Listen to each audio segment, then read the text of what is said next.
가나안 땅에 입성한 이스라엘 백성들이 하나님께서 어떻게 이스라엘과 함께 이 믿음에 속한 싸움을 승리하게 하시는지, 그것을 가나안 족속들이 모두 다 지켜보았습니다. 여리고성을 정복하고 아이성을 정복하고 하나님께서 행하시는 일들이 하나님의 구원 역사가 이스라엘에게 뚜렷하게 나타내 보였습니다. 하나님께서 살아계신 참되신 하나님이시라는 것을 이스라엘이 걷는 발걸음, 이스라엘이 가는 곳 어디든지 하나님이 함께 동행하셔서 승리케 하십니다.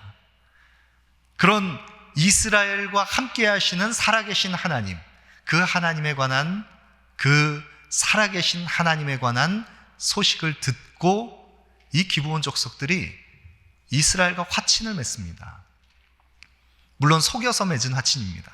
그러나 그러할지라도 이스라엘과 맺은 그 화친, 그것은 기브온 족속의 그 입장에서 마치 여리고성을 정복할 때에 기생 라합이 여호와에 관한 소식을 듣고 가나안의 왕들은 간담이 선을 해서 다 녹아내렸지만 라합과 라합의 가족은 여호와에 관한 소식을 듣고 믿음으로 반응하여서 정탐꾼들을 숨겨주는 그 붉은 줄을 달아내서 하나님의 구원 역사에 함께 동참하는 언약 백성이 되었던 것처럼 이 기브온 족속들도 여호와 하나님이 통치하시는 이스라엘 백성들과 화친을 맺는 것만이 그들이 살 수 있는 유일한 길이라는 것을 그들은 깨달았습니다. 그래서 여호와에 관한 소식을 듣고 그들이 믿음으로 반응해서 이스라엘과 화친을 맺고 그들은 하나님의 돌보심과 보호하심 속에 속한 언약에 속한 자들이 되었습니다. 그 일 후에입니다. 그때입니다. 1절 말씀에 그때 여호수아가 아이를 빼앗아 진멸하되 여리고와 그 왕에게 행한 것 같이 아이와 그 왕에게 행한 것과 또 기브온 주민이 이스라엘과 화친하여 그 중에 있다함을 예루살렘 왕 아도니세덱이 듣고 2절에 크게 두려워하였으니 이는 기브온은 왕도와 같은 큰 성임이라. 하나님께서 이스라엘과 함께 하시는 것, 그런 이스라엘과 화친 조약을 맺은 기브온, 그 모든 소식을 듣고 예루살렘 왕 아도니세덱이 두려워했다, 성경은 말씀하고 있습니다. 여러분, 여기에 구약 성경에 예루살렘이라고 하는 지명이 처음 소개되는 대목이 바로 이 장면입니다.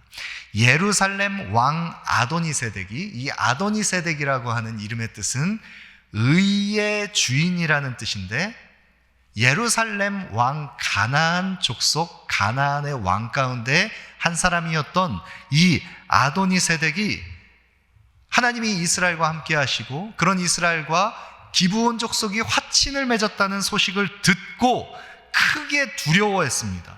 그래서 이 아도니세덱이 3절부터 보시면 가나안의 여러 왕들, 헤브론 왕 호함, 야르뭇 왕 비람, 라기스 왕 야비야, 에글론 왕 드빌, 아모리 왕 여러 왕들에게 사신을 보냅니다. 사신을 보내서 그 아모리의 여러 왕들에게 함께 올라가서 우리가 기브온을 치자. 기브온이 여호수아와 이스라엘 자손과 화친을 맺었다.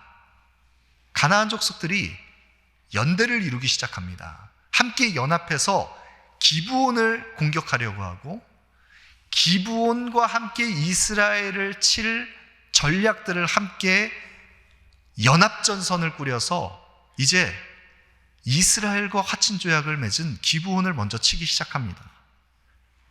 여러분, 여호수아 10장에 보면 이 예루살렘 왕 아도니세덱을 중심으로 해서 세력이 형성되고 있고, 또 11장에 보시면 하솔 왕 야빈을 중심으로 해서 큰 세력들이 함께 일어납니다. 먼저는 이스라엘과 화친 조약을 맺은 기브온을 치고 그리고 이스라엘을 치기 위함입니다. 근데 이 예루살렘 왕 아도니세덱이 이스라엘의 승리의 소식과 기브온이 이스라엘과 화친을 맺었다는 그 소식을 들었을 때 그들이 크게 두려워한 이유가 있습니다. 왜 그들이 두려워했습니까? 그들이 두려워한 이유는 기브온은 왕도와 같은 큰 성임이요. 기브온에 속한 그 족속들, 그 기브온 족속들의 그 성읍이 왕도와 같은 큰 성읍이다. 여러분, 이것을 새번역 성경에서는 이렇게 번역을 했는데, 기브온으로 말하면 왕이 있는 도성처럼 큰 성읍이다. 여러분, 왕이 있는 성읍처럼 큰 성읍이다라고 하면 이 기브온 족속들이 속해 있는 이 성읍은 왕이 있는 것입니까? 없는 것입니까? 왕이 없습니다. 왕이 없는데 이 기브온 족속이 속해 있는 이 성읍은 마치 왕도가 그 속에서 미치고 있는 성읍같이 왕이 있는 도성처럼 큰 성읍이었다. 마치 왕이 다스리는 것처럼 왕의 통치가 미치는 것 같은 그런 큰 성읍이 바로 이 기브온 성읍이었다는 것입니다. 왕은 없지만 왕이 있는 것처럼 큰 성읍이었던 기브온에 속한 그 족속들이 이스라엘과 화친을 맺었습니다. 가나안의 여러 족속 가운데 왕이 다스리는 그 큰 성읍들이 많이 있지만 왕은 없으나 마치 왕이 있는 것처럼 큰 성읍 중에 하나였던 기브온이 이스라엘과 화친을 맺은 것이 가나안 족속들에게는 두려움이 되었던 것입니다. 여러분, 이스라엘과 화친 조약을 맺은 기브온을 치기 위해서 아모리 족속의 세력들이 일어납니다. 그 세력들이 일어날 때 성경을 우리가 주의 깊게 보면 예루살렘 왕 아도니세덱이 각각의 왕들에게 요청을 하고 있습니다. 헤브론 왕 호암, 야르뭇 왕 비람, 기브온의 여러 그 가나안에 속한 그 여러 족속들 기브온을 제외한 다른 왕들이 통치하고 있는 그 성읍들에 지금 함께 연합전선을 꾸려서 기브온을 공격하자고 요청하고 있는 대목을 보면 6절 말씀해 보시면 아모리 사람의 왕들이 다 모여 우리를 치나이다. 기브온이 다급해져서 이스라엘에게 도움을 요청할 때 이 가나안에 속한 아모리의 모든 왕들이 우리를 치려고 합니다. 우리를 도와주십시오. 이스라엘에게 도움을 요청합니다. 왕들이 일어나서 지금 기브온을 공격합니다. 왕들이 다 같이 일어나서 지금 이스라엘을 공격하려고 하는 것입니다. 여러분, 이후에도 계속해서 묘사하고 있는 이 전쟁의 대목들을 보면 이스라엘을 대적하는 세력들의 특징은 하나같이 다 가나안 족속의 어떤 왕, 무슨 왕, 이런 왕들을 지금 계속해서 소개하고 있는데, 그런데 이 가나안 족속들의 통치 체계가 가나안 땅을 이미 차지하고 있었던 그 땅의 거주민들이 그러면 그 가나안 족속의 성읍들은 어떤 통치 체제가 그 속에서 작동하고 있었다는 것을 알 수가 있습니까? 왕정 체제가 그 가나안 지역의 거주민들에게 이미 작동하고 있었다는 것을 알 수 있습니다. 가나안의 세력들은 기브온을 제외한 왕정 체제 질서 속에서 왕의 다스리심을 받는 성읍들이었습니다. 그런 왕의 다스리심을 받는 그 성읍들이 이후에 전투에서 이스라엘에게 쫓겨서 이 기브온 전투에서 패배한 그 아모리 족속들이, 그 왕들이 동굴에 숨어 들어갈 때 막게다 굴에 그 5왕이 숨어 들어갔다. 그들을 나중에 끄집어내서 처형을 할 때에도 그 왕들을 죽였다. 지금 기브온을 공격하고 이스라엘을 대적하고 있는 그 세력들은 왕이 다스리는 성읍들, 왕들의 싸움인 것입니다. 가나안을 차지하고 있는 왕도가 미치고 있는 그 왕권이 작용하고 있는 그 성읍들이 다 일어나서 지금 이스라엘을 대적하는 것입니다. 기브온을 대적하는 것입니다. 여러분, 가나안에 속한 가나안의 모든 이 왕들이, 아모리 왕들이 기브온을 공격하고 이스라엘을 대적하는 이 가나안에 속한 싸움은 우리 성도들이 오늘날 믿음으로 함께 싸워가야 하는 믿음에 속한 싸움이 어떤 것인지를 이미 이 구약의 이스라엘의 역사 속에 모형적으로 또 잘 보여주고 있습니다. 여러분, 이스라엘은 기브온을 보호해야 합니다. 기브온을 보호하고 그들을 지켜내는 것이 중요합니다. 왜 그렇습니까? 이스라엘은 기브온과 화친조약을 맺었기 때문입니다. 이 화친조약을 맺으면 화친조약을 맺은 그 조약의 그 양쪽 그 당사자들, 이것을 종주권 조약이라고 하는데요. 이 종주권 조약은 종주가 이 동맹관계를 맺은 이 봉신들을 마땅히 지키고 보호해야 할 의무와 책임이 이 종주에게 있습니다. 이 종주가 봉신을 보호해야 할 책임이 있습니다. 그러면 이 봉신은 어떻게 이 종주에게 책임을 다합니까? 이 종주가 시행하는 전투에 봉신들은 함께 참여합니다. 그리고 그 주종관계에서 이 봉신들은 종주를 마땅히 주인으로 섬겨야 하는 그 통치 질서 아래서 그 관계 안에 들어가는 것, 이것이 바로 종주권 조약입니다. 당시의 고대 근동에서 이 종주권 조약이 많은 국가들 가운데 강력한 힘을 가진 패권 국가가 그 종주 관계를 맺을 때 이 종주권 조약 맺었습니다. 근데 이 종주권 조약과 같이 하나님께서는 이스라엘을 택하시고 아브라함을 택하시고 하나님의 언약 백성들을 택하실 때 마치 창세기 15장의 횃불 언약을 통해서 이 횃불 언약도 종주권 조약의 그 모형을 잘 보여주고 있는 것인데, 재물을 사이에 두고 그 재물을 피를 흘려서 쪼개어 그것을 쪼갠 다음에 그 재물 사이에 이 종주권 조약을 맺은 그 두 대상이 그 사이를 지나갑니다.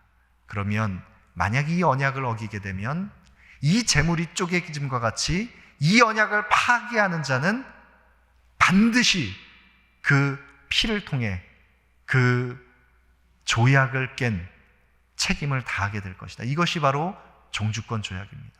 횃불 언약을 통해서 하나님께서 언약 백성과 맺은 그 약속의 그 계약입니다. 하나님의 거룩한 임재가 그 쪼갠 재물 사이를 지나간 것과 같이 하나님은 이스라엘과 언약 관계를 맺으셨습니다. 이스라엘 백성들을 약속의 자녀가 되게 하셨습니다. 그런 이스라엘을 보호하시고 지키시는 살아계신 하나님을 보고 기브온은 이스라엘과 화친조약을 맺었습니다. 이제 기브온은 이스라엘에 속한 봉신관계가 됐습니다. 그렇기 때문에 이스라엘은 기브온을 마땅히 보호하고 지켜야 하는 것입니다. 여러분, 이것을 통해서 하나님은 약속을 지키시는 신실하신 하나님이신 것을 이스라엘을 통해서 나타내 보이십니다. 이스라엘을 보호하신 하나님은 어떤 하나님이십니까? 살아계신 하나님은 약속의 하나님이십니다. 약속을 반드시 이루시는 하나님이십니다. 그 살아계신 하나님과 언약 관계를 맺은 이스라엘과 화친 조약을 맺은 기브온은 이스라엘의 하나님 여호와로 말미암아 맺은 조약을 이스라엘과 함께 맺은 그런 언약 안에 속한 자들이 되었습니다. 여러분, 이 화친 조약을 기브온이 언제 이스라엘과 체결했습니까? 이스라엘이 아이성을 정복하고 난 이후에 그리심과 에발산에 그 여호와의 율법의 말씀을 선포할 때 그 율법의 말씀을 순종하며 지킨 자에게는 하나님 허락하시는 축복이 그리심산에서 그것을 아멘으로 화답하면서 온 이스라엘 백성들의 마음 심중에 그것이 메아리쳐 마음에 새겨지고 여호와의 율법의 말씀을 불순종할 때 임하게 되는 그 저주가 에발산에서 아멘으로 화답할 때 이스라엘 백성들의 마음 심중에 새겨지고 에발산에 제단을 쌓고 번제와 화목제물을 드렸을 때 이스라엘 백성들이 하나님의 언약 백성인 것을 다시 한번 언약을 갱신하면서 체결한 이후에 이 화친조약을 맺었습니다. 살아계신 하나님은 이스라엘과 맺은 그 언약을 반드시 이루시는 하나님이십니다. 그런 살아계신 하나님과 그 이스라엘과 맺은 이 화친조약, 그렇기 때문에 이스라엘은 기브온을 보호하고 지키고 그들과 함께 이 싸움을 싸워야 하는 것입니다. 여러분, 그래서 가나안의 왕들이 지금 기브온을 치는 것은 기브온만을 치는 것이 아닙니다. 기브온을 공격하는 것은 누구와 대적하는 것입니까? 이스라엘과 대적하는 것입니다. 기브온을 지금 대적하는 것은 이스라엘을 대적하는 것이고, 이스라엘을 대적하는 것은 이스라엘을 보호하고 지키시는 하나님을 대적하는 것입니다. 여러분, 이 싸움은 그래서 왕들의 싸움입니다. 어떤 왕들의 싸움입니까? 이스라엘을 다스리시고 보호하시고 지키시는 살아계신 참되신 왕이신 하나님과 살아계신 하나님을 대적하면서 마치 그들이 왕인 것처럼, 신인 것처럼 그 땅을 차지하고 그들의 통치권이 미치는 세력을 형성하고 있는 가나안 족속들이, 거짓된 왕들이 함께 연합을 이루어서 참되신 왕을 대적하는, 누가 그 땅의 참된 주인인가 통치권을 세우는 왕들의 싸움인 것입니다. 여러분, 그 싸움을 싸워가고 있습니다. 누가 이 땅의 주인인가, 하나님의 주권에 대한 거룩한 통치권을 세워가야 할 이 싸움을 지금 이스라엘이 싸워가고 있는 것입니다. 여러분, 기브온은 왕도와 같은 큰 성읍입니다. 왕이 없습니다. 그러나 큰 성읍입니다. 그들이 이스라엘과 화친관계를 맺었을 때 그들의 참되신 왕이 누구이신지, 그들은 살아계신 하나님의 다스리심을 받는 언약 안에 들어가게 됐습니다. 그 기브온과 언약 관계를 맺은 이스라엘이 이제 가나안의 세력들과 싸움을 벌이고 있습니다. 여러분, 이 싸움을 싸워갈 때 여호수아는 기브온을 보호하기 위해서 다른 어떤 정치적인 셈을 하지 않습니다. 만약 여호수아가 기브온을 보호해야 하는 이 의무를 다해야 할 때, 사실 여호수아와 이스라엘 백성들이 기브온이 자신들을 속이고 이 화친 관계를 맺었다는 것 때문에 그들이 기브온을 화친 관계를 맺은 동맹으로 여기지 않고, 만약 가나안의 여러 세력들처럼 여기고 오히려 이것을 기회로 삼고 기브온을 내가 피 흘리지 않아도 기브온을 제거할 수 있는 기회로 삼았다면 그들을 보호하지 않았을 것입니다. 그러나 여호와는 나의 구원이시다. 여호수아의 이름과 같이 여호와 하나님이 우리의 구원 되심을 드러내야 하는 이스라엘의 지도자입니다. 이스라엘은 여호와 하나님만이 우리의 구원 되심을 나타내야 하는 언약 백성입니다. 그들과 언약 관계를 맺은 이 기브온을 그들은 마땅히 보호하고 지켜야 합니다. 신실한 언약 관계를 지키면서 그들을 보호하고 그들과 함께 이 싸움을 싸워야 할 책임이 이스라엘에게 있습니다. 언약관계 안에 속해 있기 때문입니다. 여러분, 우리도 마찬가지입니다. 하나님 우리를 언약관계 안에 그의 친백성 삼으시고 우리를 그 언약 안에 속하게 하셨을 때 하나님 우리를 버려두지 않으십니다. 우리를 떠나지 않으십니다. 우리와 함께 언약을 맺으신 하나님은 세상 다른 그 어떤 것이 하나님과 우리 사이의 관계를 어그러뜨리고 하나님에게서 우리를 빼앗으려고 해도 절대 우리를 놓치지 않으십니다. 요한복음 10장 29절에 그들을 주신 내 아버지는 만물보다 크시네 아무도 아버지 손에서 빼앗을 수 없느니라. 로마서 8장 38절 39절에 내가 확신하노니 사망이나 생명이나 천사들이나 권세자들이나 현재일이나 장래일이나 능력이나 높음이나 깊음이나 다른 어떤 피조물이라도 우리를 우리 주 그리스도 예수 안에 있는 하나님의 사랑에서 끊을 수 없다. 이것이 성경이 우리에게 보증하고 있는 언약관계 안에 속한 하나님의 백성들이 하나님께서 우리를 돌보시고 보호하시겠다라고 약속하신 변개치 아니하시는 하나님의 언약의 말씀입니다. 여러분, 우리는 하나님의 친백성 되었습니다. 하나님의 언약 백성이 되었습니다. 그러나 세상은 어떻게 우리를 대적합니까?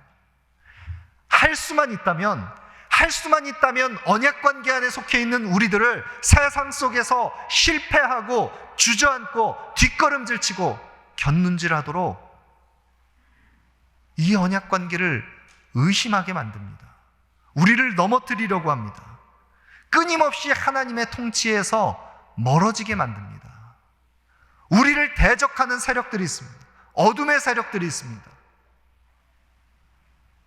왕 대신 하나님의 통치를 인정하지 않는 세상에 속한 어둠의 권세가 있습니다. 여러분, 그 어둠의 세력들은 끊임없이 계속해서 하나님의 언약 백성들을 공격합니다.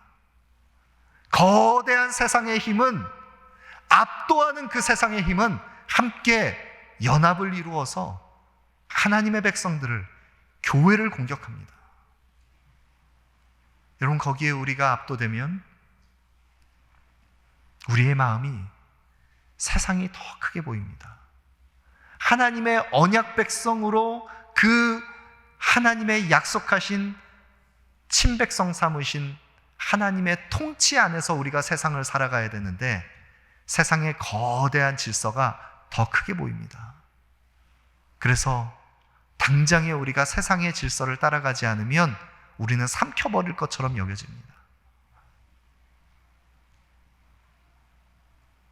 세상에서 이익을 얻고 세상에서 성공하고 세상에서 많은 사람들에게 주목받는 세상의 방법과 세상의 이치와 세상의 가치를 따르는 것이 오히려 세상에서 승리할 수 있는 것처럼 여겨집니다. 여러분, 세상 속에서 우리는 환난을 당합니다. 고난이 있습니다. 죄와 사망으로 인해서 어그러진 세상 속에서 성도는 반드시 고난을 겪습니다. 여러분, 그 고난의 시간들을 통과할 때 우리는 하나님의 통치 안에서 하나님의 보호하심을 받는 것보다 오히려 세상 속에서 고통과 시련이, 고난이 우리를 삼켜버릴 것처럼 여겨집니다. 세상 속에서 우리는 시험이 있습니다. 환난이 있습니다. 우리를 두렵게 하는 일들이 있습니다. 반드시 우리를 대적하는 어둠의 세력들이 있습니다. 여러분, 반드시 기억하십시오. 하나님의 사람들과 하나님의 교회를 넘어뜨리려고 하는 어둠의 세력들의 공격이 있습니다. 더불어서 또 한 가지 기억해야 할 것이 있습니다. 우리의 외부에서 일어나는 하나님의 사람들을 치려고 하는 이 어둠의 공격, 이 외부의 공격과 함께 또 우리가 치열하게 싸워가야 하는 싸움이 어디에서부터 또 일어납니까? 우리의 내면에서부터 일어납니다. 여러분, 우리의 내면은, 우리의 속사람, 우리의 영혼은 치열한 영적 전쟁의 싸움터입니다. 여러분, 우리의 내면 속에 어떤 치열한 싸움이 일어나고 있습니까? 우리의 옛사람의 옛 자아의 본성은 우리가 익숙한 대로 끊임없이 계속해서 왕노릇하려고 합니다. 무엇에 왕노릇하려고 합니까? 내 인생의 중심, 내 인생의 마음 보자, 나의 마음 중심에 내가 주인이 되어서 여전히 나의 옛사람에 속한 내밀한 욕망을 충족시키고 끊임없이 계속해서 스물스물 기어 올라오는 이기적인 욕망은, 나의 옛사람의 본성은 썩어져갈 구습을 쫓아서 하나님의 다스리심을 받는 것보다, 말씀을 쫓아가는 것보다 내 본성과 욕망을 쫓아가도록 하는 두 싸움이 우리 안에 있습니다.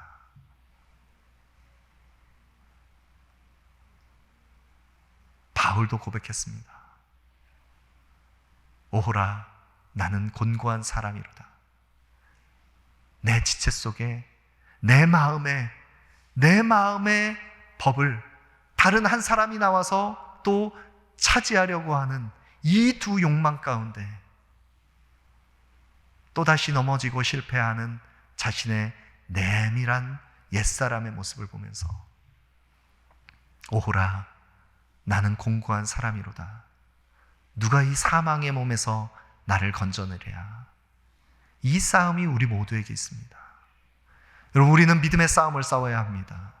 안과 밖의 치열한 영적 싸움 가운데 우리는 믿음으로 승리하여서 이 싸움 가운데 우리의 인생을 다스리시고 온 세상을 다스리시는 왕 되신 하나님의 통치권을 세워가야 하는, 하나님의 주권을 세워가야 하는 이 믿음의 싸움을 우리가 싸워가야 합니다. 여호수아가 기브온을 대신해서 아모리 족속을 칩니다. 그런데 여기에서 주목해 볼 것은, 이 싸움을 싸워갈 때 여호수아와 이스라엘 백성들이 기브온을 대신해서 싸움을 싸울 때 이 싸움을 이기게 하시는 분이 있습니다. 누구이십니까? 바로 여호와 하나님께서 이 싸움을 이기게 하십니다. 여러분, 8절 말씀해 보시면, 그때 여호와께서 여호수아에게 이르시되 그들을 두려워하지 말라. 내가 그들을 내 손에 넘겨주었으니 그들 중에서 한 사람도 너를 당할 자 없으리라 하시니라. 주님께서 두려워하지 말라 말씀하십니다. 담대하라 말씀하십니다. 그리고 그들을 내 손에 넘겨주었다 말씀하십니다. 여러분, 이 넘겨주었다라는 표현 이전에도 우리가 같이 살펴봤죠? 하나님께서 대적을 넘겨주실 때 이것은 이미 하나님의 관점에서 넘겨준 것입니다. 완료된 것입니다. 이미 이 싸움은 승리가 보장된 것입니다.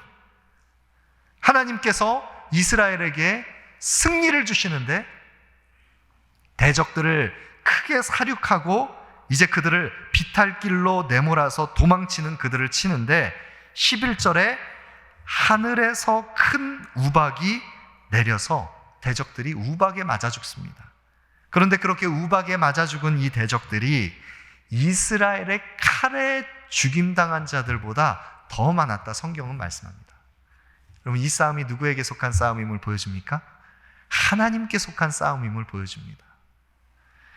여러분, 이렇게 이기게 하시는 이 싸움이 승리가 곧 눈앞에 다가왔습니다. 그런데 이 싸움이 계속해서 치열하게 이어지자 점점 어둠이 내리려고 합니다. 그때 여호수아가 크게 외칩니다. 기도합니다. 12절에 태양아, 너는 기브온 위에 머무르라. 달아, 너도 아얄론 골짜기에서 그리할지어다. 여러분, 이 여호수아의 기도에 하나님께서 응답하십니다. 하나님 응답하셔서 태양이 중천에 머물고 자연계의 법칙이 멈춘 것처럼 달도 그리하고, 그래서 그 대적들을 원수를 갚기까지 다 멸하게 하십니다. 그래서 하나님께서 사람의 목소리를, 이 간구를 들으신 이날은 14절에 전에도 없었고 후에도 없었으니 이는 여호와께서 이스라엘을 위해 싸우셨음이니라. 여러분, 하나님께서 여호수아의 기도에 응답하셨는데 이전에도 없었고 이후에도 없었을 이 여호수아의 위대한 기도를 하나님 응답하셨습니다. 여러분, 그런데 우리가 이 여호수아 10장을 본문을 읽으면서 납득되지 않는 의문에 쌓이는 경우들이 있습니다. 하나님께서 자연계의 법칙을 멈추시면서까지 태양이 중천에 머물러 서는 것처럼 하나님이 이 놀라운 기적을 나타내 보이셨다라는 것을 우리가 좀 합리적으로 이해가 되고 납득할 수 있으면 좋겠는데 그것이 우리 이성으로는 이해가 되지 않습니다. 그래서 이것을 이성으로 합리적으로 납득하기 위해서 수많은 성경의 해석들이 또 여러 가지 근거들을 추적해가는 과정들이 이 교회 역사 속에서 있었습니다. 특별히 과학적으로 이것을 입증하려고 하는 많은 시도들이 있었는데 여러분, 그런 예화를 혹시 들어보신 적 있는지 모르겠습니다.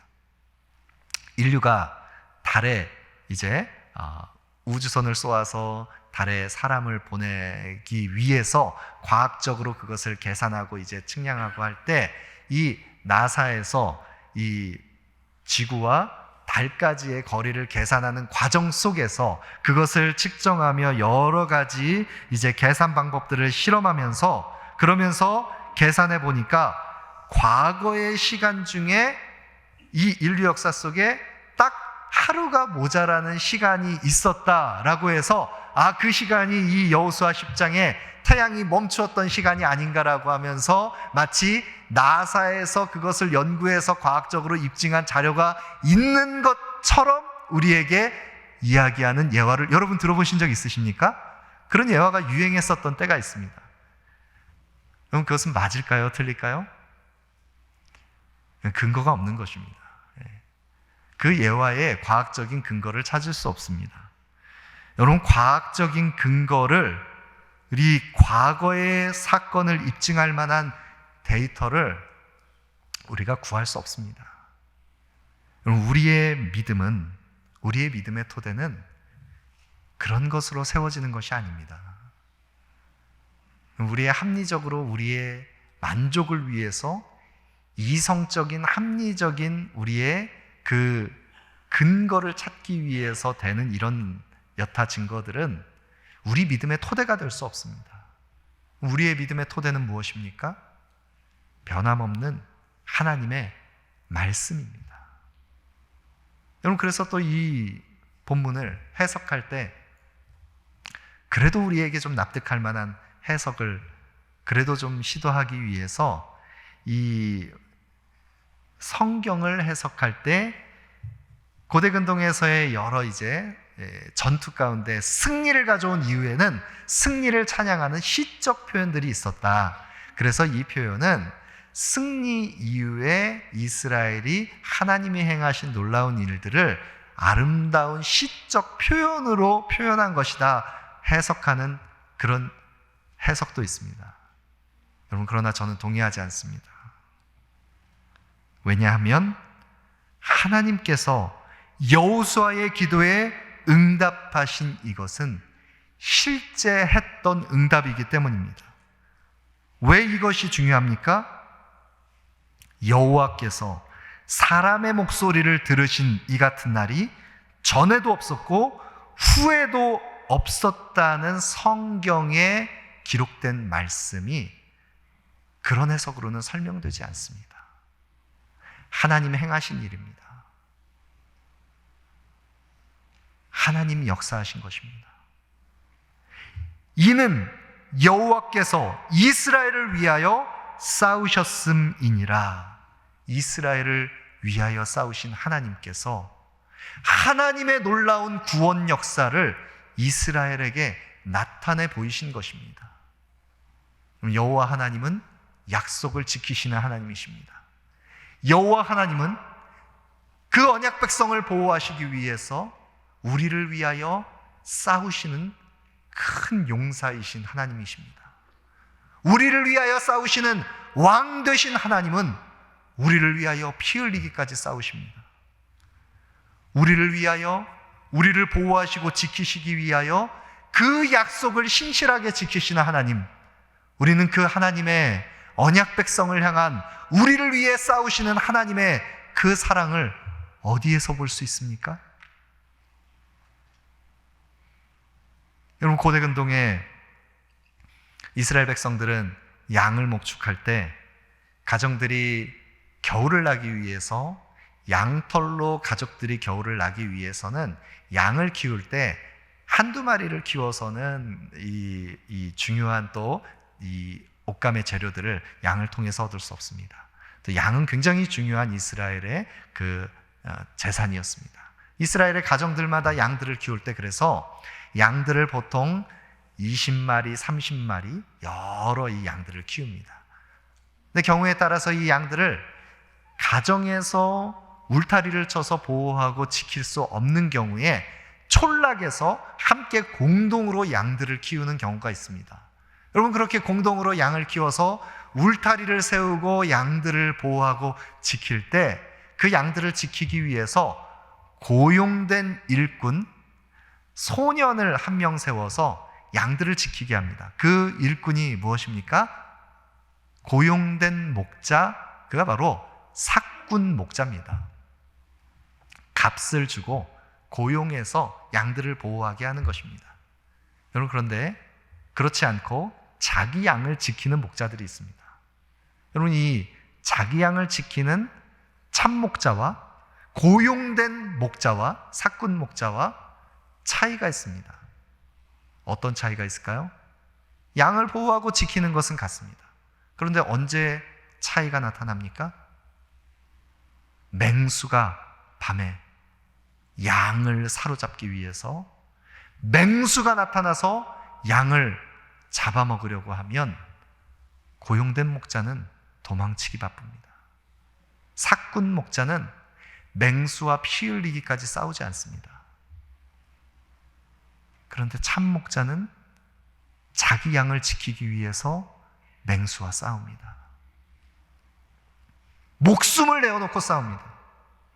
자기 양을 보호하고 지키기 위해서 생명을 걸고 싸우는 흔적이 몸에 남아 있습니다. 그것이 참 목자입니다. 여러분, 여호와 하나님은, 예수 그리스도는 이스라엘을 보호하고 지키시는 이스라엘의 참 목자로 이 땅에 오셨습니다. 어느 누구도 하나님께서 보내신 이스라엘 그 양들을 보호하기 위해서 왕을 보내고 선지자를 보내고 제사장을 보냈지만 어느 누구도 참 목자의 역할을 수행하지 못했습니다. 그러나 각기 제 길로 갔던 그 양들을 다시 되찾으시고 보호하시고 회복시키시기 위해서 이스라엘의 참 목자로 오신 예수 그리스도는 우리를 위하여 피 흘리기까지 양들을 보호하고 지키기 위한 사랑의 흔적을 가지고 계십니다. 그 흔적이 무엇입니까? 그리스도의 십자가에 피 흘리신 손과 발에 새겨진 흔적입니다. 창에, 옆구리에 창에 찔려 물과 피를 쏟으신 그 흔적입니다.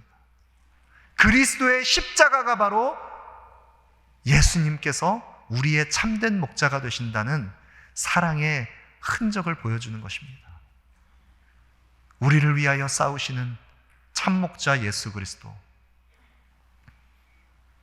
우리를 사랑하시는 그 주님은 우리를 향한 그 사랑의 보증, 그 흔적을, 그 언약관계, 그 친백성 삼으신 하나님의 자녀들에게 이제는 그 언약관계를, 그리스도의 십자가의 사랑의 흔적을 우리의 마음에 새기셨습니다. 이것이 바로 새 언약입니다. 예수 그리스도를 통하여서 보증되는 우리의 마음에 새겨진 새 언약입니다.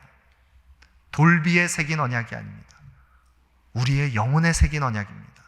우리 안에 내주하시는 성령 하나님께서, 예수의 영이신 성령께서 우리의 마음속에 새기신 언약입니다. 이 언약이 새겨져 있는 언약 백성들, 그래서 우리는 세상 속에서 나아가 승리할 수 있습니다. 담대할 수 있습니다. 왜입니까? 우리와 약속을 맺으신 하나님께서 우리를 보호하시고 지키시기 때문입니다. 어떤 환난과 시련이 찾아와도, 어떤 고난의 시간이 우리에게 엄습한다 할지라도 우리는 결코 무너지지 않습니다. 주님이 우리와 함께 하시기 때문입니다. 사랑하는 우리 한길의 성도님들, 세상 속에서 우리는 많은 환난과 고통을 겪습니다. 고난이 없다라고 말하지 않습니다. 그러나 그 고난을 이길 수 있는 승리의 힘, 이 싸움을 싸우게 하시는, 우리에게 이김을 주시는 여호와 하나님께서 우리를 그의 언약 백성, 친백성 삼으셨기 때문에 우리는 승리합니다. 그 약속의 말씀을 붙들고 우리에게 주어지는 삶의 현장에서 주님과 함께 승리하는 우리의 삶이 되기를 소망합니다. 우리 다 같이 자리에서 일어나시겠습니다. 우리 함께 일어나셔서 이 믿음의 고백 함께 드릴 때, 우리가 세상 속에서 싸워가는 이 싸움은 믿음에 속한 싸움이다. 그러나 우리가 믿음으로 이 싸움을 싸워갈 때 승리를 주시는 주님, 우리에게 참된 승리를 주시는 주님을 바라봅니다. 우리 함께 찬양합니다. 주 믿는 사람 일어나 힘을 합하여 믿음이 이기네. 함께 찬양하겠습니다. 존귀하신 하나님 아버지, 우리의 왕 되신 주님, 우리의 왕의 왕이시며 모든 것을 다스리시며 통치하시는 살아계신 주님을 고백합니다. 우리의 인생을 다스려 주시고, 하나님, 우리가 통제할 수 없는 우리의 삶의 현장 속에 세상이 우리를 압도하며 넘어뜨리려고 하는, 우리가 세상에 속해 살아가며 나그네로 이 땅을 살아가며 우리에게 엄습하는 고난과 시련 속에 세상의 방식을 따르는 것이 더 크게 보이는 하나님, 이 싸움 가운데 다시 우리의 마음을 지켜주셔서 주님께서 우리를 위하여 대신 싸우시는, 승리케 하시는 이 싸움 이기게 하여 주시옵소서. 절대 세상에 굴복하지 않게 하여 주시옵소서. 인생의 커다란 짐들 가운데 압도되지 않게 하여 주시옵소서. 우리의 마음을 지켜주시옵소서. 우리와 함께 동행하시는 주님과 함께 승리하게 하여 주시옵소서. 하나님, 우리에게 주님 함께 동행하심을, 주님 모든 것을 공급하시며 우리의 필요를 채우시며 함께 하시는 주님을 바라보며 귀한 예물을 주님 앞에 드립니다. 우리의 예물이 쓰여질 때마다 세상의 것에 종노릇하며 세상에 압도되어 있는 어둠에 속한 영혼들, 그들을 다시 기브온을 돌이켰던 것처럼 그들을 되찾아 주님의 언약 백성, 친백성으로 회복시키는 아름다운 구원의 역사에 귀하게 사용되게 하여 주시옵소서.